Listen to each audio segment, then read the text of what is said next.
ठीक। तो स्वागत है दोस्तों हमारे एक और नए वीडियो में। तो आज की वीडियो में हम डिस्कस करने वाले हैं हृदय के बारे में। तो आशा करता हूँ आप लोगों को हर हालत में समझ में आएगी। ये बात मैं आपको हृदय के बारे में समझाऊंगा।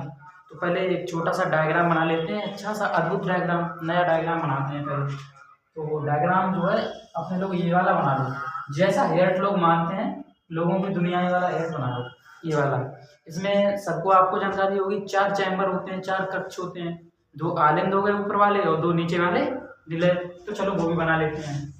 तो ये देखो, यहाँ पे क्या कर दो, आलिंद कर दो। कौन सा? दाया, ये दाया आलिंद, ठीक है। और ये नीचे वाला क्या होगा? फिर दाया निलय होगा, क्योंकि सबको पता है कि ऊपर वाला आलिंद होता है, नीचे वाला निलय होता है।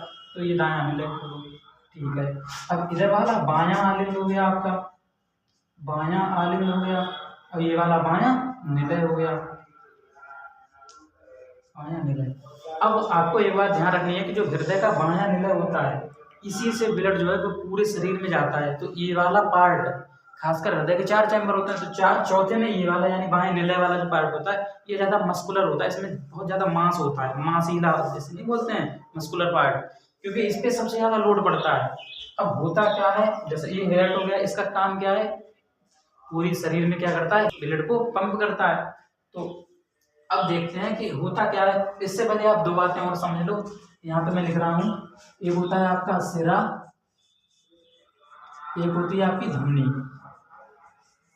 अब मैं शॉर्ट में थोड़ा लिखूंगा। सिरे का काम क्या होता है, आप सब लोग जानते होंगे, नहीं जानते कोई बात नहीं। तो सिरे का काम होता है कि जे पूरे शरीर का जितना सारा गंदा ब्लड है, गंदे का मतलब डीऑक्सीजनेट, जिसमें ऑक्सीजन नहीं है, वो हृदय तक लेके आता है। तो आप लिख लो सिरा, ये हृदय तक, ऐसे लिख लो, शरीर बॉडी टू, बॉडी से कहाँ लेके आता है, हेड तक, हेड तक। ठीक, कैसा? डीऑक्सीजनेटेड ब्लड मतलब अशुद्ध रक्त। ये काम गया आपके सिरा का, अशुद्ध रक्त। सिरा में कैसा रक्त होता है, अशुद्ध रक्त। अब बात करते हैं धमनी। धमनी क्या करती है? धमनी करती है, हेड से जो ब्लड है वो कहाँ लेके जाती है, अंगों तक, यानी पूरे शरीर तक, अंगों तक।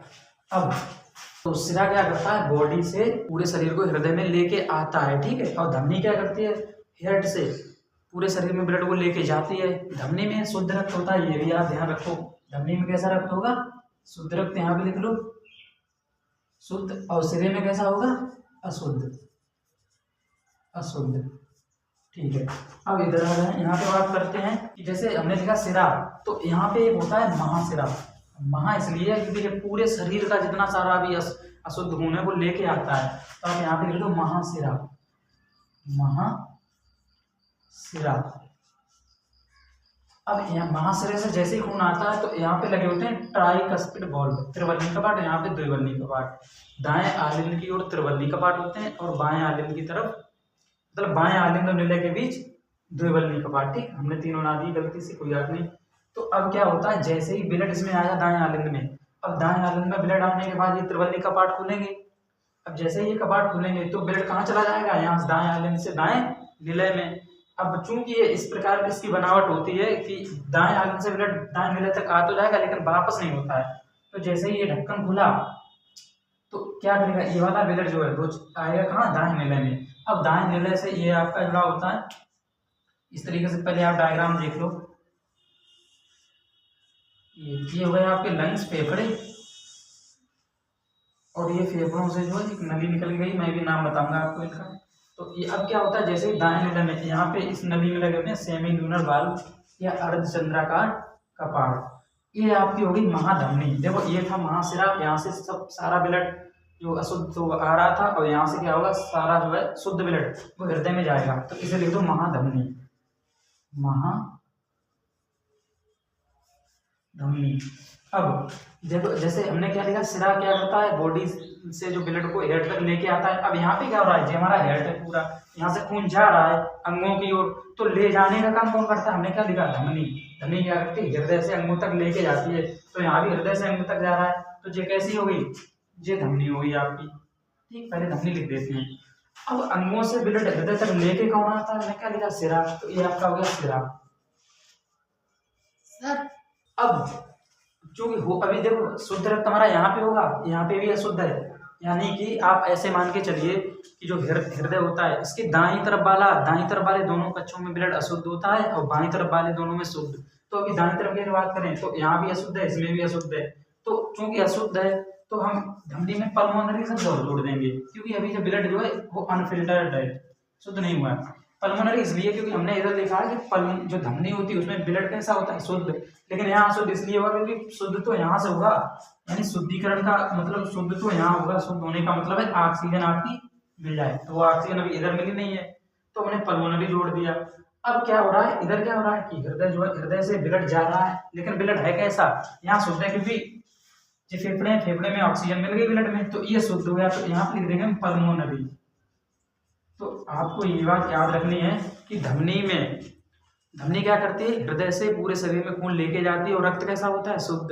और सिरा क्या करता है, पूरे शरीर का गंदा रक्त जो है वो हृदय तक लेके आता है, इसमें रक्त कैसा होता है, अशुद्ध। अब जब मैं बात करूं पल्मोनरी धमनी की, तो पल्मोनरी धमनी में कैसा होगा, अशुद्ध होगा, और पल्मोनरी सिरा है उसमें कैसा होगा, शुद्ध होगा। ये भी आप लिख लो। आपको ये बात ध्यान रखनी है, तो धमनी होती है वो हृदय से ब्लड लेके जाती है, लेकिन कैसा, शुद्ध। और सिरा क्या करता है, ब्लड को लेके आता है पूरी बॉडी से हृदय तक, अशुद्ध। लेकिन जब पल्मोनरी सिरा लग जाए तो जस्ट इसका उल्टा है, धमनी में शुद्ध होता था तो पल्मोनरी धमनी में कैसा होगा, अशुद्ध होगा। यहाँ पे अशुद्ध लिख लो,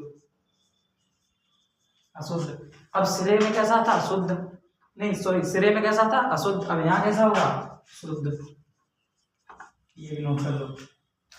अब एक चीज और आप याद रखो, जैसे ही दायां आलिंद खुला, दायां आलिंद ब्लड आया, फिर दाएं नीले में जाएगा तो त्रिवल्ली कपाट खुलेंगे तो यहाँ ब्लड आएगा। अब यहाँ जैसे ही कॉन्ट्रैक्शन होगा, हेड जैसे ही धड़केगा, तो यहाँ से जितना सारा ब्लड है, तो पहले तो जी वाली कपाट है ये तो बंद हो जाएंगे। जैसे नीचे वाला चैम्बर दबा, जैसे ऊपर वाला ढक्कन खुलेगा, ब्लड नीचे आ गया। अब नीचे वाला जैसे ही प्रेशर लगाएगा तो ये त्रिवल्ली कपाट बंद हो जाएंगे। तो जब त्रिवल्ली कपाट बंद होते हैं तो लब की आवाज आती है, जैसे हमारा हृदय धड़कता है ना, लब डब की आवाज करता है, तो ऐसे ही जब त्रिवल्ली कपाट बंद होंगे तो लब की आवाज आएगी। अब जैसे त्रिवल्ली कपाट बंद हुई, इसमें प्रेशर बढ़ेगा, तो ये जो बाल्ब होता है, ये यहाँ पे आप लिख लो अर्धचंद्राकार कपाट, अर्धचंद्राकार कपाट। तो जैसे ये खुलेंगे, जैसे ये वाला त्रिवल्ली कपाट बंद होंगे तब आवाज आएगी लब की, और अर्धचंद्राकार कपाट खुलेंगे तो खुलने के बाद ये ब्लड सारा सीधा स्पीड से प्रेशर के साथ चला जाएगा, कहाँ, बाएं आलिंद में। अब बाएं आलिंद से तो कहाँ, यहाँ लगी आपकी महाधमनी, तो महाधमनी का भी तो खुलेगा। जैसे इधर से प्रेशर बढ़ा, ये ढक्कन खुला, इससे सीधा खून जाते जाते यहाँ पे ये धड़केगा, तो इससे जे वाला ढक्कन खुला। जब ये दोनों ढक्कन खुलेंगे, दोनों ढक्कन अर्धचंद्राकार जैसे ही खुलेंगे, तो आप लिख लो कि LUV, लब की आवाज, और दूसरी लिख लो डब की आवाज। तो जैसे ऐसे लिखो, त्रिवल्ली कपाट के बंद होने से, त्रिवल्ली